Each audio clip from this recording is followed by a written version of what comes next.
48နာရီစက်တိုက်အလုပ်လုပ်ထားရလို့အုံနောက်တွေခြောက်နေတဲ့အလုပ်တင်ဆရာဝန်မလေးအီမီလီဟာစီလန်းကျောင်းဆိုင်ရာဌာနမှာပထမဆုံးနေ့အဖြစ်တာဝန်ကျနေတာပါဒီနေ့မှာတော့ရုပ်ရည်ဖြောင်းမတဲ့လူနာအန်ဒရူးလာရောက်ပြသခဲ့ပြီးအီမီလီကတော့အရေးပြတ်ထားတဲ့တန်းကြောင့်သူ့ကိုအရေးဖြားနေရမယ့်ကလေးလူနာလိုမှားယွင်းတင်မှတ်ကဘောင်းပီချုပ်ခိုင်းပြီးစစ်ဆေးမှုတွေစတင်လုပ်ဆောင်ခဲ့ပါတယ်စစ်ဆေးမှုအပြီးမှာတော့အန်ဒရူးကသူဟာကြောက်ကက်နဲ့ခါနာတို့လာပြတာပါလို့ပြောလိုက်တဲ့အခါမှာအီမီလီတယောက်အကြီးကျယ်မှားသွားမှန်းသိလိုက်ရပါတယ်အန်ဒရူးကလည်းသူ့ရဲ့ပုဂ္ဂိုလ်ရေးဆိုင်ရာကိုချိုးဖောက်တယ်ဆိုပြီးစေယုံအာဏာပိုင်တွေစီတိုင်ကြားမယ်တရားစွဲမယ်လို့ဒေါသတကြီးချင်းချောက်ပါတော့တယ်ဝဲမရမှာကြောက်နေတဲ့အီမီလီကအခွင့်အရေးနောက်တစ်ချိန်ပေးဖို့တောင်းပန်တဲ့အခါအန်ဒရူးကသူ့ကိုမတိုင်ကြားစေချင်ရင်စီကန်းချက်တစ်ခုကိုလက်ခံရမယ်လို့အကြံပေးလာပါတယ်အကြောင်းကတော့အန်ဒရူးရဲ့အမေကဒီနေ့ညအိမ်ကိုရေးစားခေါ်မလာရင်အိမ်ပေါ်ကနှင်ထုတ်မယ်လို့ချင်းချောက်ထားတာကြောင့်ပါဒါနဲ့ပဲအီမီလီဟာစေးချောင်းဆင်းခွင့်ရဖို့အတွက်အန်ဒရူးရဲ့ချစ်သူအတူအဖြစ်တရက်တာဟန်ဆောင်ပေးဖို့သဘောတူလိုက်ရပါတယ်အဲ့ဒီနောက်မှာအီမီလီကအန်ဒရူးမှာ6မီလီမီတာအောက်ကြောက်ကက်ကြောက်ရှိကြောင်းတေချာစစ်ဆေးပေးပြီးရေတောက်ဖို့နဲ့ညှိမနှက်ဖို့တတိပေးခဲ့ပါတယ်ညနေပိုင်းမှာအန်ဒရူးကအီမီလီကိုအလုပ်ကနေလာကြိုပြီးမိဘအိမ်ကိုခေါ်ဆောင်သွားခဲ့ပါတယ်လမ်းမှာအန်ဒရူးကသူ့ကိုရင်းရင်းနှီးနှီးအန်ဒီတို့ခေါ်ဖို့တင်ပေးခဲ့ပြီးအီမီလီကလည်းအမှားမရှိအောင်ကြည့်ယူခဲ့ပါတယ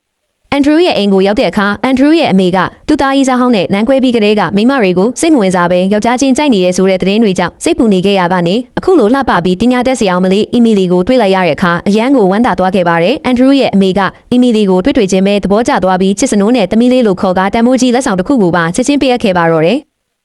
အန်ဒရူးရဲ့အမေဟာအီမီလီကိုတွေ့ချင်းပဲအရန်သဘောကျသွားပြီးသူတို့နှစ်ယောက်ကိုချက်ချင်းမင်္ဂလာဆောင်ဖို့အထိတိုက်တွန်းပါတော့တယ်အန်ဒရူးကတွဲတာခဏလေးပဲရှိသေးလို့ညှင်းဆန်ဖို့စူးစမ်းပေမဲ့အမေဖြစ်သူကတော့ရင်သားကင်ဆာဆေးကုသမှုမခံယူပဲသေပွဲဝင်ဖြစ်မယ်လို့ချင်းချောက်ပြီးအတင်းအကျပ်ဖိအားပေးခဲ့ပါတယ်မိခင်ဖြစ်သူရဲ့အသက်အန္တရာယ်ချင်းချောက်မှုကြောင့်အန်ဒရူးဟာမဖြစ်တာပဲလက်ထပ်ဖို့သဘောတူလိုက်ရပါတော့တယ်အဲ့ဒီနောက်အန်ဒရူးကအီမီလီကိုတီးတန့်ခေါ်ထုတ်ကသူ့ကိုလက်ထပ်ပေးရင်လိုချင်တဲ့ပမာဏတောင်စုံနိုင်တယ်လို့ကမ်းလှမ်းခဲ့ပါတယ်ပတ်စံနဲ့လာပေါက်နေတဲ့အန်ဒရူးရဲ့ထဝဲစိမ့်ဆန်မှုကိုအီမီလီကသဘောမကျတာကြောင့်လက်ထပ်ဖို့ပြက်ပြက်သားသားညှင်းဆန်ခဲ့ပါတယ်အန်ဒရူးကသူ့လိုလင်းမျိုးနယ်စုရဲ့ဩဇာကြီးသူတယောက်ရဲ့စကားကိုညှင်းပယ်တာကြောင့်အံ့ဩသွားပြီးအီမီလီကိုစိတ်လှုပ်ရှားရင်စကားချစ်တတ်တဲ့မိန်းကလေးဆိုပြီးစားနောက်ခဲ့ပါတယ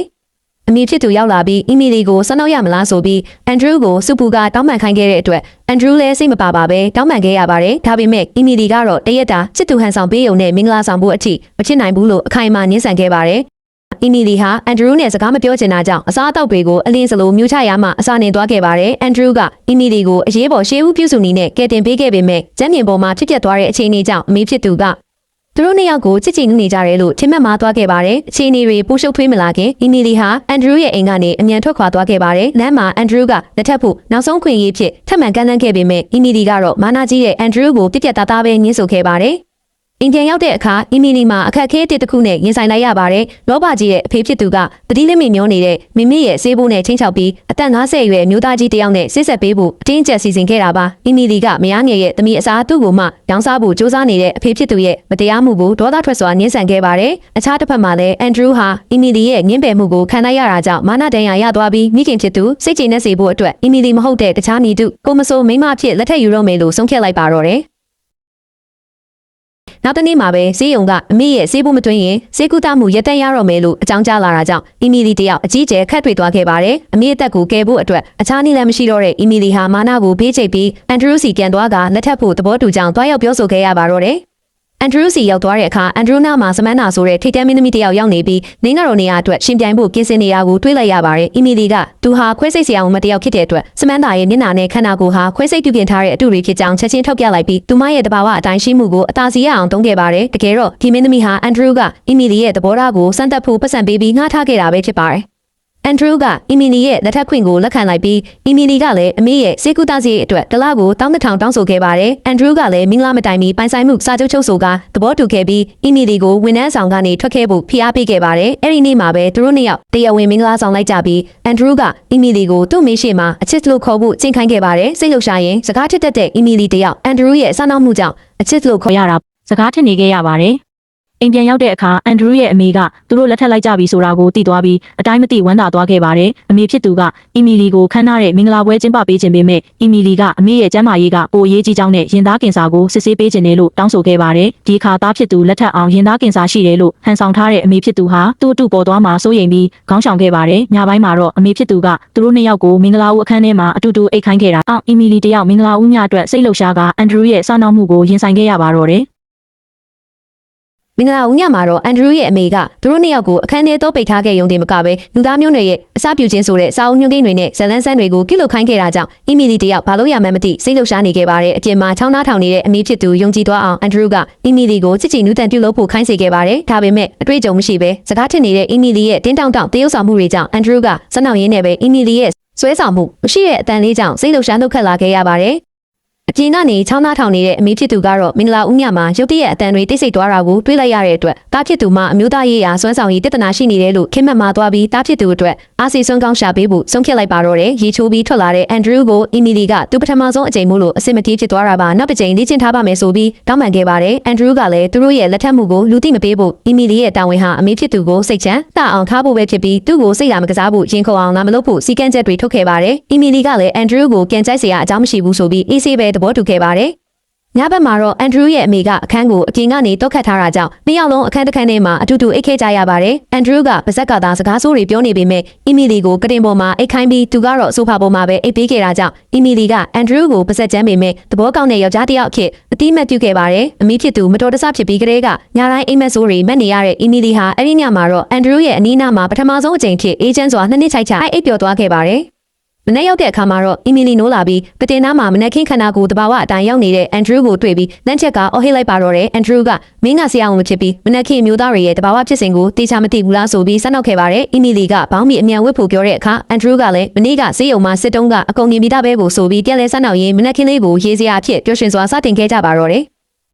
အီမီလီကဆရာဝန်တယောက်အနေနဲ့မျိုးသားတွေရဲ့မနက်ခင်းတဘာဝဖြစ်စဉ်ကိုနားလည်ကြောင်းနဲ့သူမရဲ့အဓိကအထူးကုဘာသာရဟအထွေထွေခွဲစိတ်ကူးတမှုဖြစ်ကြောင်းပြောပြခဲ့ပါတယ်။ဒါကိုကြားလိုက်ရတဲ့အန်ဒရူးကအီမီလီအလုပ်တင်ဆင်းနေတဲ့ဆေးရုံဟာနေအုပ်စုပိုင်ဆေးရုံဖြစ်တာကြောင့်အီမီလီကိုဒီနေ့ကစပြီးစီလန်းကျောင်းဌာနကနေအထွေထွေခွဲစိတ်ကူးတမှုဌာနစီချက်ချင်းပြောင်းရွှေ့ပေးလိုက်ပါတော့တယ်။အမြဲတမ်းခွဲစိတ်ဆရာဝန်မတယောက်ဖြစ်ချင်ခဲ့တဲ့အီမီလီဟာအလွန်ဝမ်းသာသွားပြီးအန်ဒရူးကိုကဘာပေါ်မှာအကောင်းဆုံးအမျိုးသားအဖြစ်ချီးကျူးကဝမ်းသာအားရကျေးဇူးတင်ခဲ့ပါတယ်။အမေဖြစ်သူရဲ့ဆေးပိုးပေးသွင်းဖို့ဆေးရုံကအကြောင်းကြားစာရောက်လာတဲ့အခါအီမီလီဟာသဘောတူစာချုပ်အတိုင်းအန်ဒရူးစီကနေပထမလဈေးငွေကိုတောင်းဆိုခဲ့ရပါတယ်။အန်ဒရူးကလည်းအီမီလီပေးပို့လာတဲ့ချစ်စပွဲစတိကာလေးတွေကိုကြည့်ပြီးသဘောကျပါဈေးငွေတွေကိုချက်ချင်းလွှဲပေးခဲ့ပါတယ်။အလုပ်ဆင်းချိန်မှာအီမီလီကိုလာကြိုပြီးအတူတူကြောင်းရွှေ့နေထိုင်ဖို့စီစဉ်ပေမဲ့အီမီလီကအန်ဒရူးနဲ့နှစ်ယောက်ထဲနေရမှာကိုစိတ်လှုပ်ရှားတာကြောင့်အန်ဒရူးရဲ့အမေကြီးနဲ့အတူစံအိမ်မှာပဲတွားရောက်နေထိုင်ဖို့အကြံပြုခဲ့ပါတယ်။အန်ဒရူးရဲ့ပစ္စည်းကိုရွှေ့ပေးမှုစနောက်ရရမှုတွေကြောင့်မိခင်ဖြစ်သူတည်င်းနေပြီးကလေးကအင်းဆိုးတဲ့ခန်းစားချက်ပျောက်ကွယ်နေခဲ့တဲ့အီမီလီရဲ့ရင်ထဲမှာအန်ဒရူးပေါ်နှွေးထွေးမှုတွေစတင်စိတ်ဝင်လာခဲ့ရပါတယ်။စံအိမ်ကြီးစီရောက်သွားတဲ့အခါအမေဖြစ်သူကချွေးမလေးရောက်လာတာကိုအတိုင်းမသိဝမ်းသာသွားခဲ့ပါတယ်။အီမီလီကမနှက်ဖြန်ကြရင်အမေဖြစ်သူကိုဆေးရုံခေါ်သွားပြီးခင်သားကင်ဆာကိုတေချာစစ်ဆေးပေးမယ်လို့ပြောလိုက်တဲ့အခါကင်ဆာဟန်ဆောင်ထားတဲ့အမေဖြစ်သူမှအမှန်တရားပေါ်သွားမှစိုးရိမ်ပြီးကြောက်လန့်သွားခဲ့ရပါတယ်။ညပိုင်းမှာတော့သားဖြစ်သူရဲ့မျိုးသားရေးရာစွမ်းဆောင်ရည်ကိုမတင်ကားဖြစ်နေတဲ့အမေဖြစ်သူဟာအန်ဒရူးအတွက်အထူးဖော်ဆက်ထားတဲ့မျိုးသားအားစေးရည်တစ်ခွက်ကိုအတင်းတိုက်လိုက်ပါတော့တယ်။ဒီဆေးဟာပြင်းထန်တဲ့ကာမစိတ်ကြွစီဖြစ်နေရကြောင်းအန်ဒရူးဟာခန္ဓာကိုယ်တစ်ပြင်လုံးပူလောင်လာပြီးအခန်းထဲရောက်တာနဲ့အီမီလီကိုစိတ်ဓာတ်ဆဆန်းစွာဖန်နှမ်းဖို့ကြိုးစားပါတော့တယ်။ဒါပေမဲ့တရုတ်တိုင်းရင်းဆေးတင်ညာကိုတင်ယူခဲ့မှုတဲ့အီမီလီဟာအန်ဒရူးကိုနီးလန်းတကျနှိမ်နှင်းလိုက်နိုင်ပြီးမိခင်ဖြစ်သူပေးတိုက်လိုက်တဲ့ဆေးကြောင့်ဖြစ်မှန်းတည်သွားခဲ့ပါတယ်။အီမီလီဟာဆရာဝန်ချင်းမှုအတိုင်းစိတ်ကိုထိန်းချုပ်ကာတညလုံးအန်ဒရူးကိုဂယုတစိုက်ပြုစုဆောက်ရှောက်ပေးခဲ့ပါတယ်။မနေ့ရောက်လို့အန်ဒရူးနိုးလာတဲ့အခါမှာတော့မနေ့ညကဘာတွေဖြစ်ခဲ့တယ်လဲဆိုတာကိုမေးမြန်းလိုက်ပါတော့တယ်။မနက်ခင်းမှာတော့အန်ဒရူးဟာမင်းညကဘာတွေဖြစ်ခဲ့တယ်လဲဆိုတာကိုအီမီလီစီကနေမေးမြန်းလိုက်ပါတယ်။အီမီလီကလည်းတရုတ်တိုင်းရင်းစေးနီးလန်းအတိုင်းသူ့ကိုနှိမ်နှင်းခဲ့ပြီးလက်ကိုပင်ပြင်းပြင်းထန်ထန်ကိုက်လိုက်ကြောင်းပြောပြခဲ့ပါတယ်။အဲ့ဒီအချိန်မှာပဲအမေဖြစ်သူအခန်းထဲရောက်ရှိလာပြီးညီလေးနင်းမြန်းရှိချင်းပြီးဟုပြောဆိုလာတဲ့အခါအန်ဒရူးကအမေဖြစ်သူစေးုံလိုက်မပြပါကအီမီလီနဲ့ကလေးယူမဲ့အစီအစဉ်ကိုခိတ္တဆိုင်ငတ်ထားမိဟုကြောက်လန့်အောင်ချင်းချောက်လိုက်တာကြောင့်အမေဖြစ်သူမှဆေးစစ်ဖို့သဘောတူလိုက်ရပါတော့တယ်။ဆေးရုံမသွားမီအန်ဒရူးဟာအီမီလီကိုမိခင်ဖြစ်သူကျမ်းမာရေးအတွက်စိတ်ချမ်းသာစေဖို့အန်ဒရူးရဲ့ကလေးကိုမွေးပေးရင်ဒေါ်လာ2သိန်းပေးမယ်လို့ပတ်စံနဲ့ကမ်းလှမ်းလာခဲ့ပါတယ်။မိမတိုင်သူ့ရဲ့ကလေးကိုမွေးပေးချင်ကြပေမဲ့အီမီလီကတော့သူ့ကိုကလေးမွေးဆက်လို့သဘောထားတဲ့အန်ဒရူးကိုအကြီးအကျယ်ဒေါသထွက်သွားပြီးအန်ဒရူးရဲ့လက်ကိုထပ်မံကိုက်ကပြက်ပြက်သားသားညှင်းဆန်ပြီးထွက်ခွာသွားခဲ့ပါတယ်။အခြားတစ်ဖက်မှာတော့အန်ဒရူးဟာတငယ်ချင်းဖြစ်သူနဲ့တွေ့ဆုံပြီးအီမီလီကိုပတ်စံပေးပြီးကလေးမွေးခိုင်းတာအီမီလီဒေါသထွက်သွားကြောင်းစိတ်ကြက်လက်ကြက်ပြောပြခဲ့ပါတယ်။တငယ်ချင်းဖြစ်သူကတော့အန်ဒရူးဟာအီမီလီအပေါ်အမှန်တကယ်စိတ်ညှို့ယူခံထားရပြီးချစ်မိနေပြီဖြစ်ကြောင်းထောက်ပြခဲ့ပါတယ်။ဒါအပြင်အီမီလီရဲ့စိတ်ကိုပြန်လဲကူးစားဖို့အတွက်ဗီလာအိမ်တိုင်ကအပျော်စီးတင်မောသို့မဟုတ်ဆေးရုံအုပ်ချုပ်ရေးတာဝန်တွေကိုပေးအပ်ဖို့အကြံဉာဏ်ကောင်းတွေပေးခဲ့ပါသေးတယ်။ဆေးရုံတို့ရောက်ရှိတဲ့အခါမှာတော့အီမီလီကအန်ဒရူးရဲ့အမေကိုတေချာစစ်ဆေးပေးလိုက်ရမှမမေမှာရင်သားကင်ဆာလုံးဝမရှိကြောင်းအမှန်တရားပေါ်ထွက်သွားခဲ့ပါတယ်။မမေကအန်ဒရူးကိုအိမ်အောင်ကျစေခြင်းတို့ဟန်ဆောင်ခဲ့တာပါဟုဝန်ခံခဲ့ပြီးအီမီလီကလည်းမိဘတွေကျမ်းမာရေးဟန်ဆောင်တာဟာသားသမီးတွေကိုအကြီးကျယ်စိတ်ပူစေကြောင်းယဉ်ကျေးစွာတတိပေးခဲ့ပါတယ်။ အဲ့ဒီအချိန်မှာပဲအီမီလီရဲ့လောဘကြီးရဲ့အဖေရစ်ချက်မီထွေးနဲ့မယားငယ်ရဲ့အမီဂရေးစ်တို့ဆေးရုံစီရောက်ရှိလာခဲ့ကြပါတယ်။သူတို့ကအီမီလီကိုမိမိရဲ့ဆေးဘိုးတွေဘဲကရတယ်လဲဆိုပြီးအင်္ဂပတ်စံတွေကိုခိုးယူထားတာလားဟုဆွဆွဲခဲ့ကြပါတယ်။ဒါအပြင်အီမီလီရဲ့ဆေးဆက်ထားသူ Alice ကိုလူယူထားတဲ့ Grace ရဲ့ဆေးဆက်ပွဲကိုမနက်ဖြန်မှာတက်ရောက်ဖို့နဲ့အသက်ကြီးကြီး Mr. Grant နဲ့တွေ့ဆုံပေးဖို့အတင်းကျပ်ဖိအားပေးခဲ့ကြပါတယ်။အီမီလီကရွှန်ရှားစွာညှင်းဆန်လိုက်တဲ့အခါမီထွေးဖြစ်သူကတတိလစ်နေတဲ့အီမီလီရဲ့မေမေရေမတော်တဆဖြစ်မှုအစီရင်ခံစာဟာအဖေဖြစ်သူစီမရှိကြောင်းနဲ့မနက်ဖြန်ဆေးဆက်ပွဲကျင်းပမဲ့ဟိုတယ်စီလာမှသာပြသမယ်လို့အကြက်ကင်လိုက်တာကြောင့်အီမီလီမှာအစီရင်ခံစာရရှိရေးအတွက်မဖြစ်မနေတွားရောက်ရမယ့်အခြေအနေဖြစ်လာခဲ့ပါတယ်။အီမီလီကိုရုံးမာစွာနှိမ်ချနှိပ်စက်နေတဲ့အဖေနဲ့မီထွေးတို့ကိုအန်ဒရူးရဲ့အမေကအပြင်ကနေညှင်းတွေ့သွားပြီးအီမီလီဘက်ကနေမတရားမှုကိုဒေါ်လာတကြီးဝင်ရောက်ကာကွယ်ပေးခဲ့ပါတယ်။အန်ဒရူးရဲ့အမေကထိုရုံးမာသူတွေကိုပါဇက်ဖြစ်ကျင်းမောင်းကလုံခြုံရေးတွေနဲ့မောင်းထုတ်ပစ်လိုက်ပြီးအီမီလီအတွက်မနက်ဖြန်ဆေးဆက်ပွဲမှာဒီရုံးမာရဲ့မိမနှစ်ယောက်ကိုတင်ငန်းစာကောင်းကောင်းပေးဖို့ပခုံးထမ်းတာဝန်ယူလိုက်ပါတော့တယ်။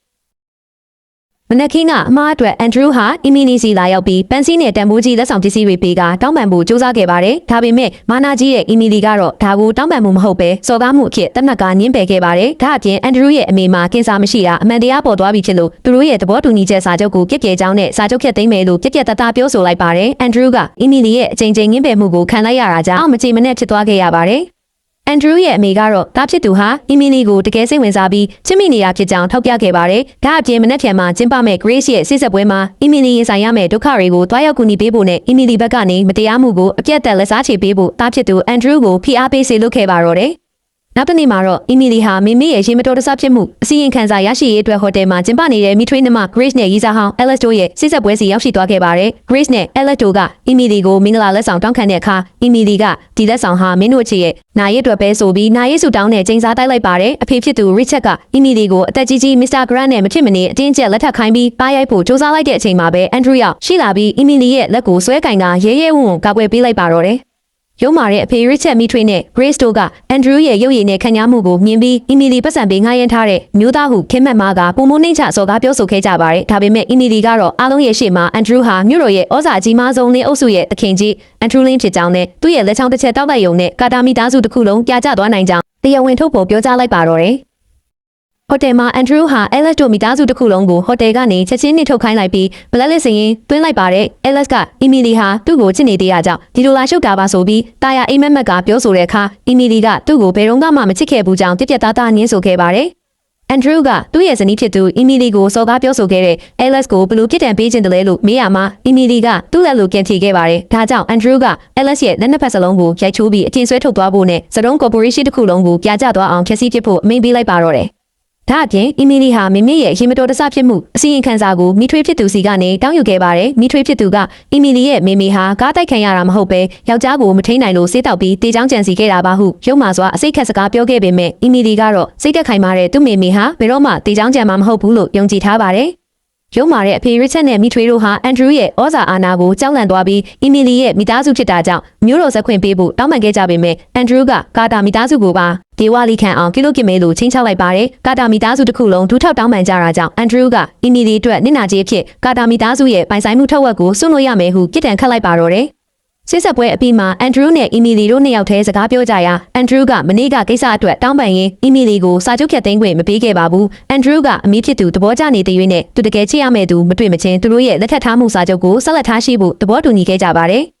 အဲဒီနောက်အီမီလီဟာဆေးရုံမှာတတိလစ်နေတဲ့မိမိစီတတိတက်တန်သွားရောက်ပြီးမိမိကိုအကောင်းဆုံးခွဲစိတ်စရာအောင်မဖြစ်အောင်စူးစမ်းပြီးပြန်လည်ကုသပေးမယ်လို့မူယိုကဂတိပေးခဲ့ပါတယ်။အီမီလီရဲ့နောက်ကနေတိတ်တဆိတ်လိုက်လာတဲ့အန်ဒရူးဟာမိမိရဲ့ဆေးကုသစရိတ်ဟာတစ်လကို$2သိန်းအထိကုန်ကျနေပြီးအီမီလီအတွက်အလုံးဝင်ထုတ်ဝင်ဖို့ဖြစ်နေမှန်းသိရှိသွားခဲ့ပါတယ်။အန်ဒရူးဟာအီမီလီမသိအောင်ဆေးရုံဝေကိုင်ဌာနစီတွားရောက်ပြီးအီမီလီရဲ့မိမိအတွက်နောက်ထပ်3နှစ်စာကုန်ကျမဲ့ဆေးကုသစရိတ်အားလုံးကိုတခါတည်းကြိုတင်ပေးချေပေးလိုက်ပါတော့တယ်။အီမီလီတည်သွားတဲ့အခါအလွန်အားအသင်ကဝမ်းနေဝမ်းသာဖြစ်သွားရပြီးအန်ဒရူးကအီမီလီကိုအားပေးစကားပြောကဒီနေ့ကစပြီးမင်းမာနာရှိရဲ့လို့ရင်ခုန်ပွဲစာနာနှွေးထွေးစွာပြောကြားခဲ့ပါတယ်။ဆန်အင်စီပြန်ရောက်တဲ့အခါအန်ဒရူးရဲ့အမေကသားနဲ့ချွေးမတို့အဆင်ပြေသွားပြီးအခန်းခွဲမအိတ်တော်တာကိုကြည့်ပြီးအတိုင်းမသိဝမ်းသာနေခဲ့ပါတယ်။အမေဖြစ်သူကအန်ဒရူးအတွက်အဆင်မြင့်ထားတဲ့အားစီအတစ်တစ်ခွက်ပြင်ဆင်ပေးပြန်ရာအန်ဒရူးဟာမဖြစ်မနေတောက်ပြလိုက်ရပြီးရေချိုးခန်းထဲဝင်ကအီမီလီစီတစ်ဖက်တောင်းလိုက်ရပါတော့တယ်။ အန်ဒရူးနဲ့အီမီလီတို့အကြားချစ်ကြည်နူးစရာအခြေအနေလေးဖြစ်ပေါ်နေစဉ်မှာပဲအီမီလီဟာယာတီသွေးလာနေရကြောင်းအန်ဒရူးကိုတားဆီးလိုက်ပါတယ်။အန်ဒရူးဟာမိန်းကလေးသုံးပစ္စည်းတွေကိုဘာဝယ်ရမှန်းမသိတာကြောင့်ပစ္စည်းမျိုးစားစုံလင်အောင်တွားရောက်ဝယ်ယူပေးခဲ့ပါတယ်။ဒါအပြင်အီမီလီရဲ့ဘိုင်းအောင်နဲ့ဝေဒနာသက်သာစေဖို့အတွက်အင်တာနက်ကနေနီးလန်းရှာပြီးဂျင်းတကြားညွန်နွေးလေးကိုကိုယ်တိုင်ဖြော်ဆက်ပြုစုပေးခဲ့ပါတယ်။အီမီလီကအန်ဒရူးကိုနောက်ပဲမိန်းကလေးကိုမှဒီလိုမျိုးဂရုမစိုက်ပေးဖို့ပရိတောင်းယူခဲ့ရာ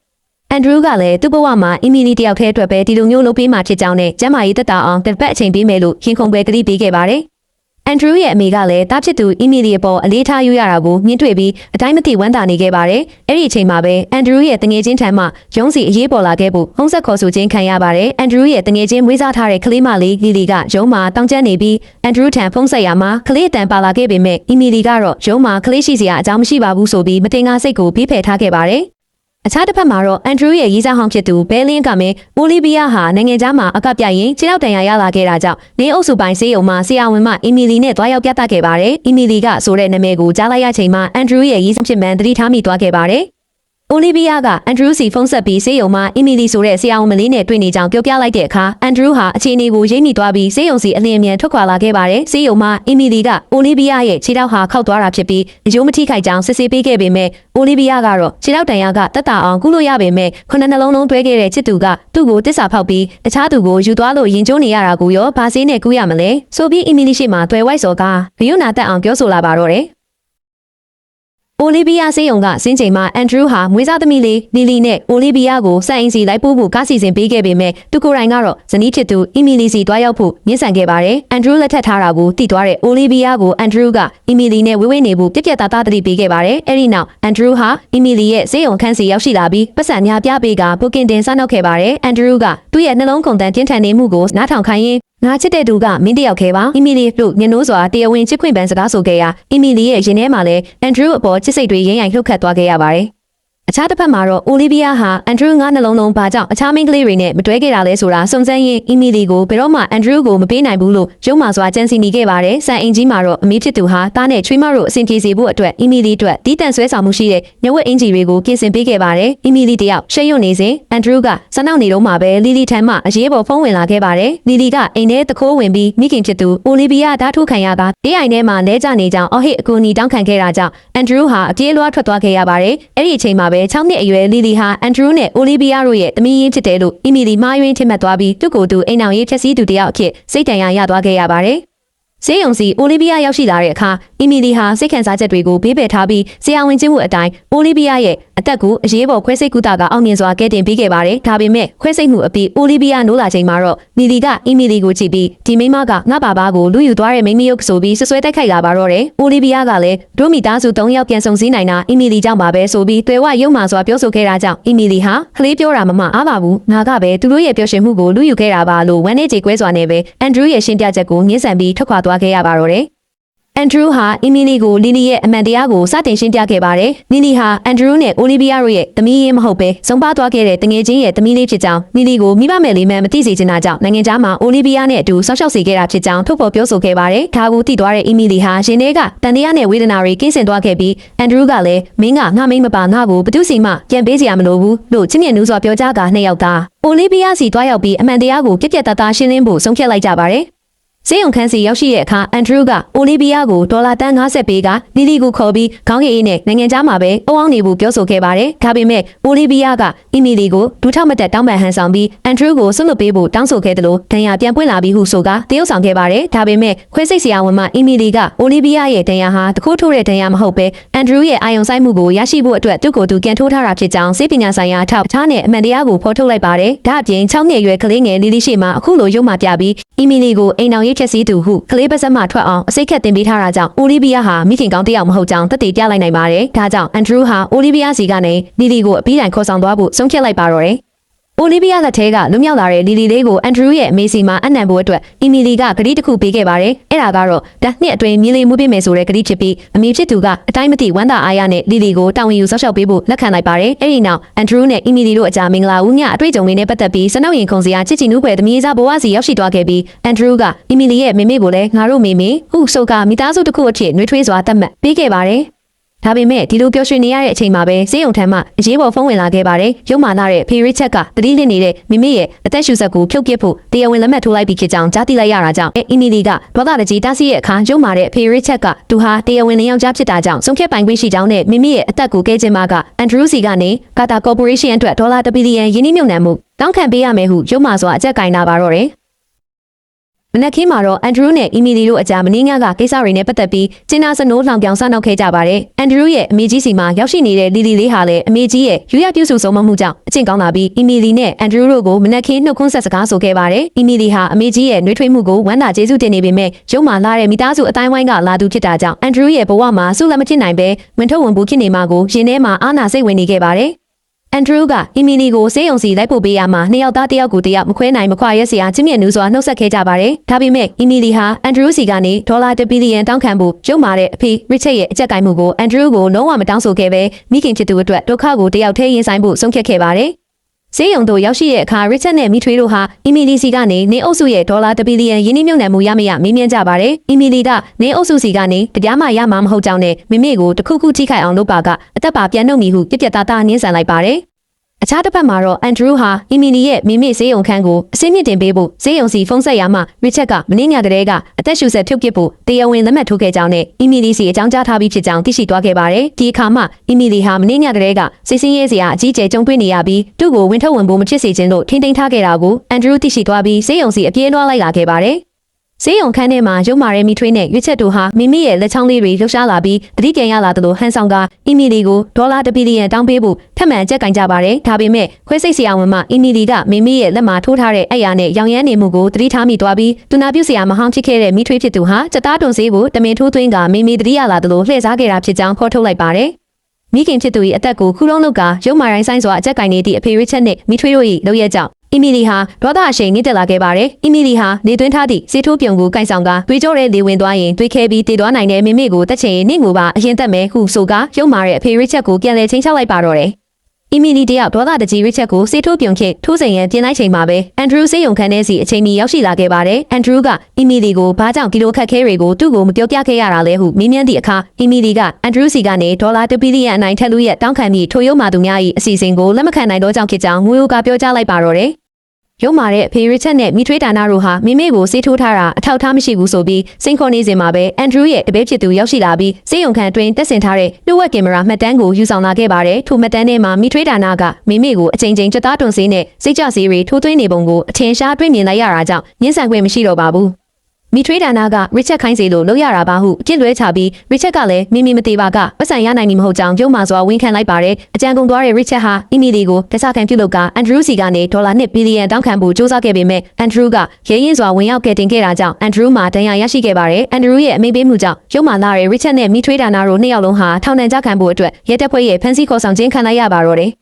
အန်နီရီကင်းဝေးသွားချိန်မှာမီမီဟာအမှန်တကယ်သတိပြန်ရလာခဲ့ပါတယ်။မီမီကသမီးဖြစ်သူအီမီလီကိုတွေ့ဆုံပြီးရုံမာတဲ့နေယောက်ျားနဲ့တွေ့ခဲ့ရလို့သမီးကိုမကာဝယ်ပေးနိုင်ခဲ့တာဦးဆွေးဝဲနေကြောင်ပြောဆိုခဲ့ရအီမီလီကလည်းအန်ဒရူးနဲ့တွေ့ဆုံရတာဘဝမှာအမျှော်လင့်ဆုံးနဲ့အပျော်ရွှင်ဆုံးပါပဲလို့နှက်သိမ့်ခဲ့ပါတယ်။ဒါပေမဲ့မီထွေးဒါနာထိုးသွင်းခဲ့တဲ့အာယုံကျော်ထိခိုက်စေးတွေကြောင့်မိမိရဲ့ခန္ဓာကိုယ်အင်္ဂါအစိတ်ပိုင်းအတီးတီးပျက်စီးလာပြီးအသက်ရှင်ဖို့အချိန်နှဲငယ်တာလို့တော့ကြောင့်စစ်စစ်ချက်ထွက်ပေါ်လာခဲ့ပါတယ်။မိမိကသူ့ရဲ့နောက်ဆုံးဆန္ဒဖြစ်သမီးဖြစ်သူအီမီလီမင်္ဂလာဝတ်ဆောင်ဝတ်ဆင်ထားတာကိုမြင်တွေ့ခြင်းပြီးအန်ဒရူးနဲ့လက်ထပ်ပေးခြင်းကြောင့်တောင်းဆိုခဲ့ပါတယ်။